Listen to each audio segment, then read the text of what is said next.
Black and Scholes model. I'm creating my own sequence, not following curriculum. Then we'll go to learning outcomes eventually.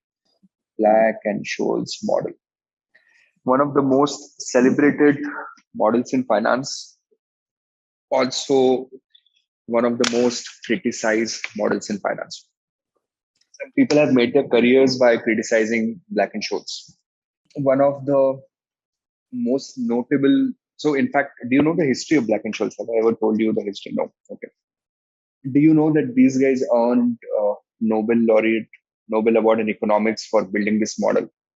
So Black and Scholes, right? These two guys, I think they were Columbia professors. PSMS, Kunal Kamba Finance. Kunal Kamba, YouTuber.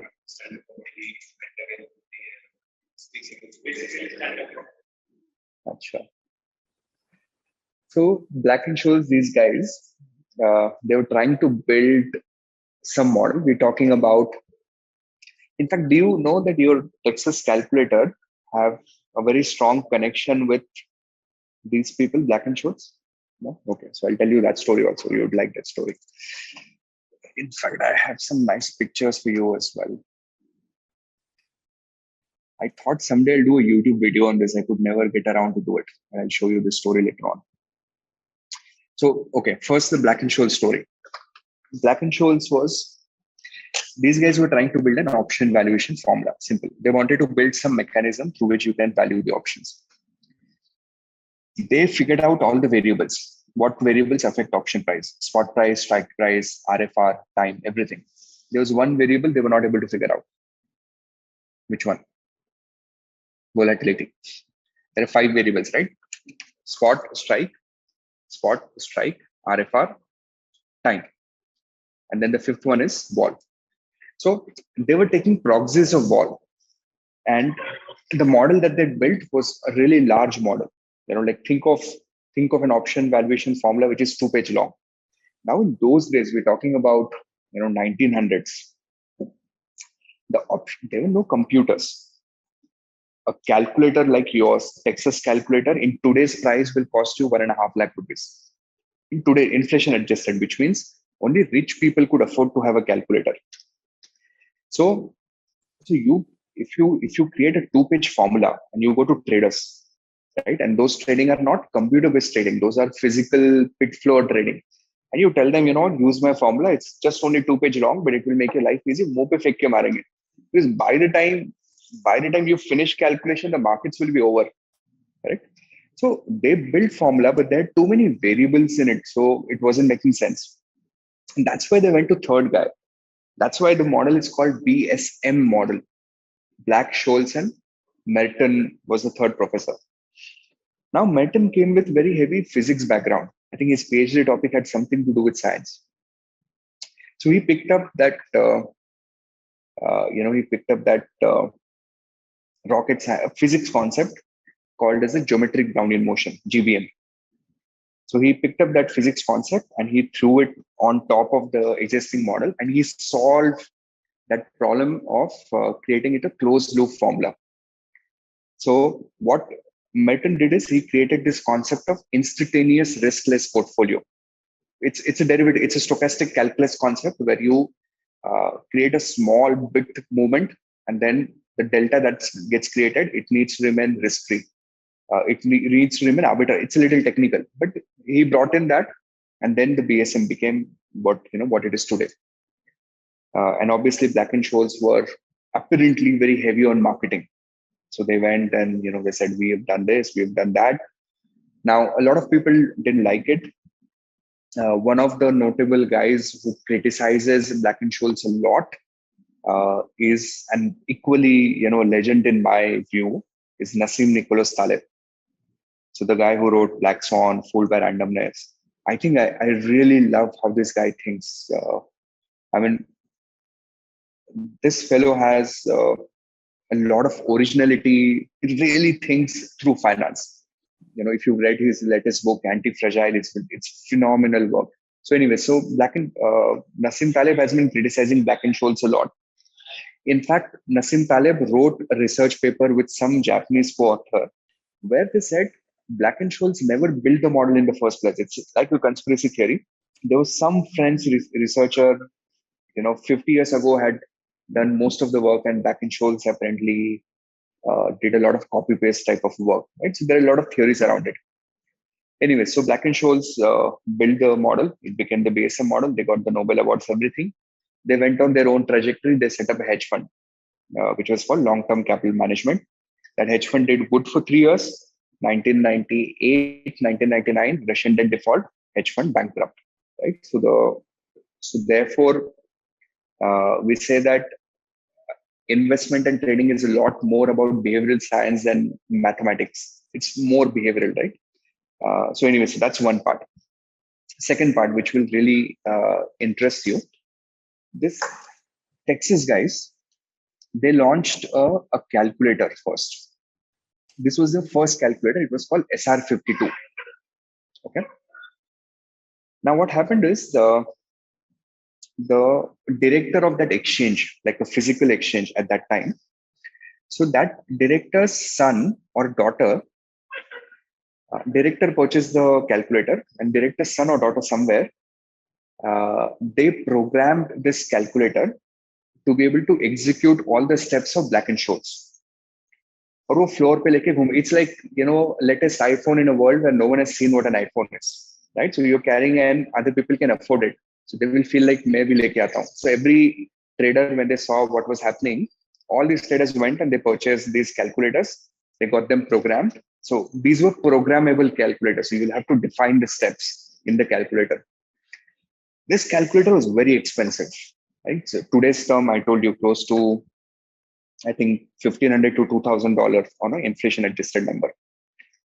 So the guys at Texas Instruments, they figured if people are buying this calculator because they could program it in a particular way, why not give them a pre-programmed BSM calculator, right? It's just market dynamics. If people want iPod and your camera to be merged, create an iPhone type of a moment for them. So then they launched, sometime later, they launched another calculator, which was called TI-59, and it had securities analysis module. Security analysis module. Security analysis was nothing but they copy pasted BSM formula and they threw it inside the calculator. It's like use karo. Calculator became a crazy hit. So every option trader in the US, they wanted to have that calculator because then you can price the option, on the spot. And the interesting thing was that Black and Scholes did not even know that Texas Instrument was doing this. So they did not take any permission whatsoever. So Black and Scholes, the Scholes guy, he goes to the TI office and, he confronts them. He says, why are you using my formula without my permission in the calculator? So the TI guys, talk about some legal stuff, that it's a formula, can't be patented or whatever. So he says, okay, fine. If you're using it, fair enough. Give me a copy of the calculator. So interestingly, the TI guys said to Scholes कि यहाँ पे बाजू में एक दुकान है, जाके खरीद के there's a shop next door. go and buy one. But it's fascinating. I read this when I read this first time, I was like, wow, because when you're holding that calculator, you're holding some sort of a piece of history, right? Texas Instrument has been very closely connected to evolution of financial markets. So if you read the history of the company, I would say they've contributed a lot in the growth of financial markets. And I feel like you're paying a little premium price, but you also, there's some historical value to it in a strange way. Then the reference name of this book, it's called Adaptive Markets, if you want to learn. And the book is not about this, but it's one of the incidents narrated in the book. Anyway, so that's your Black and Scholes.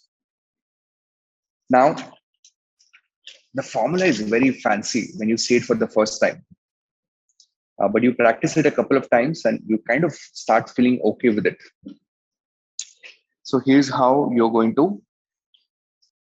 the formula is going to look like. In fact, let me show you an image of the formula first. I think this is your formula. So obviously, on the face of it, this is going to look a little fancy to you. But in next 30 minutes, all of you would be able to solve questions on BSM, just like that. So this is a formula. Derivation is pretty tough. I mean, there are two ways of deriving it. There is an analytical way of deriving it to build some sort of an intuition.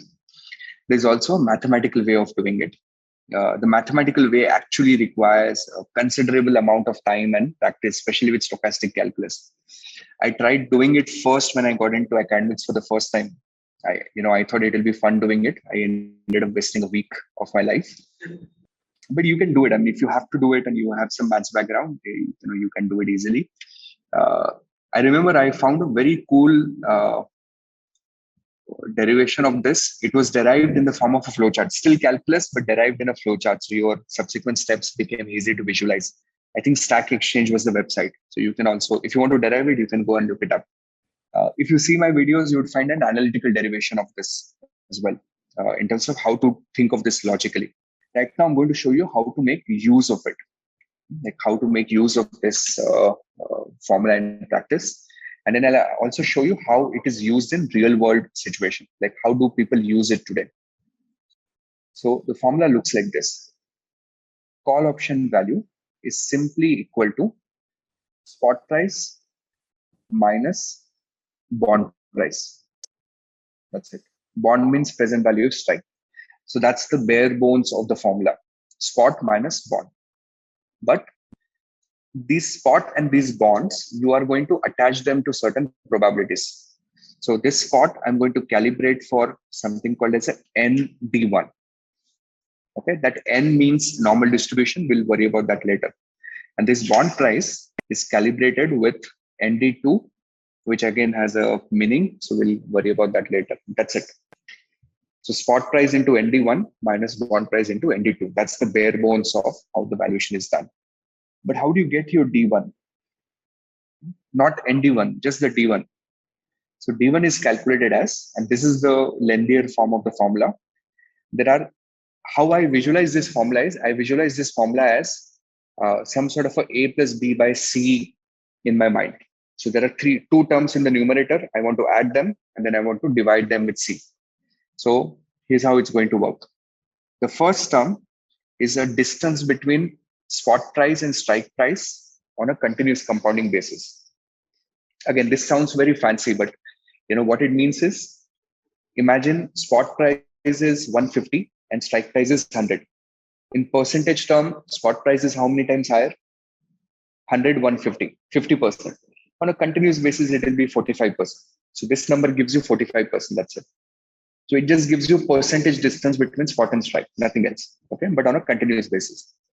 Plus time adjusted. So I have to multiply with time to the second term. Half of variance for symmetry. So variance means how much the stock price can move up and down, right? So we are taking a variance, we're taking half of it because we're scaling it for symmetrical, because here we are worried only about going up. So half of variance divided by 2 plus the RFR, risk-free rate of return, bracket close. So your A is done, your B is done. And then you divide that with C, and C is nothing but scaling formula. So sigma into under root T. Remember how in CFA level 1, when you used to calculate Z values, you used to do something like X minus X bar divided by sigma. You used to always divide with sigma. So D1 is nothing but a Z value. D1 is a Z value. And from Z value, we're going to find normal distribution probability. So you have to divide that with sigma. So you're basically mapping the distance in the numerator in the context of sigma. Why are you adjusting for time T? Same logic. Sigma annual ho sakta hai, expiry sigma could be annual, expiry could be 6 months. So I need to scale up my sigma for time. That's it. So this is your formula for D1. What would be the formula for D2? D2 formula would be D1 minus the denominator of D1. So sigma into under root T. Done. That's it. So you kind of memorize these, and you would end up memorizing them automatically when you practice 2 or 3 questions. इसको याद रखने की भी जरूरत नहीं. And once you've done this, you get your D1, D2. Then you go to normal distribution tables and you convert them to ND1 and ND2, and you plug them in here, and that's the value of your call option.